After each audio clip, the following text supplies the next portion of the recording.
ప్రశ్న రావణ్, వాటి పేరులోనే రావణుడు ఉన్నాడు. ఆ రావణుడు ఎంత మంచోడో ఎంత చెడ్డోడో తెలియదు. కానీ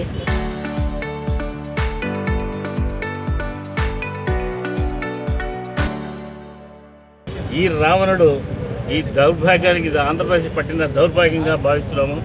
వీడికి నోటికి ఏదొస్తే అది మాట్లాడుతూ కనపడిన వ్యక్తిని అంతా కూడా దూషిస్తూ ముఖ్యమంత్రిని, ఉప ముఖ్యమంత్రిని నానా దుర్భాషలాడుతూ వారి కుటుంబాన్ని కూడా దుర్భాషలాడడం జరుగుతుంది. అటువంటి వ్యక్తిని మన ప్రభుత్వం కఠినంగా శిక్షించవలసిందిగా కోరుతున్నాము. ఇటువంటి వారు ఎప్పుడైనా సరే సమాజానికి చీడ పురుగు లాంటి వారు. వీరి వల్ల సమాజం బాగుపడడం అంటే పోనిచ్చి కులాల వారీగా, మతాల వారీగా చిచ్చు పెట్టడానికి వాడు ప్రయత్నం చేయడం జరిగింది.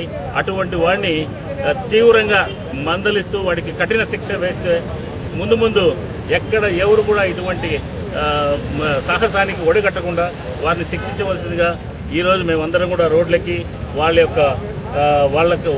శ్రద్ధాంజలి ఘటిస్తున్నాము. వారికి సేవాయాత్ర చేయబోతున్నాము. కాబట్టి వాళ్ళందరినీ కూడా ప్రభుత్వం తీవ్రంగా శిక్షించవలసింది కోరుతూ వాడు ప్రకాష్ రాజును కానీ, జడ శ్రావణ్ కానీ, అట్లాగే రావణ్ కానీ ఈ ముగ్గురిని కూడా ఈరోజు దహన సంస్కారం చేయబోతున్నాము. జై జై జై.